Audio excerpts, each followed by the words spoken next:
দেখো আমি সকাল সকাল রেডি হয়ে গেছি, এখন যাব আমরা হরে কৃষ্ণ মন্দিরে। তো সকাল তখন বাজে 7টা, তখন আমরা যাচ্ছি হরে কৃষ্ণ মন্দিরে। তো আমি আমার ভাষায় কথা বলছি, কোনো কিছু মিক্সড করছি না, মানে হোক কেলু ভাষা একটু, হিন্দিও পাবে মিডিলে মিডিলে, অ্যাসামিসও পাবে মিডিলে মিডিলে, সব ভাষায় আমি কথা বলি। এটা দেখো, এটা হচ্ছে জগন্নাথ মন্দির, যেটা আমিনগাঁওয়ে আছে হরে কৃষ্ণ মন্দির। দেখো, তারপরে ফটো তুলে নিলাম। সাইড ভিউ, এটা হচ্ছে সাইড ভিউ, দেখো পিছনেরটা কিরকম সুন্দর, বহুত সুন্দর এটা মন্দিরটা। এখানে পেস্ট্রিজ, ডোনাট, এগলেস ছিল, এগুলো খুব টেস্টি লাগে খাওয়াটা।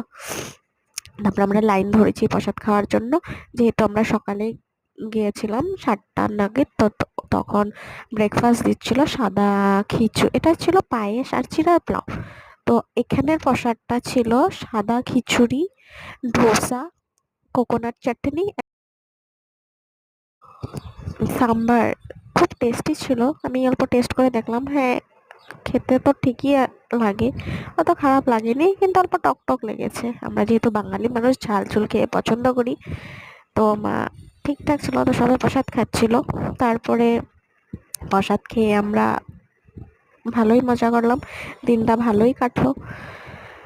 চলো টাটা, বাই বাই, নেক্সট দেখা।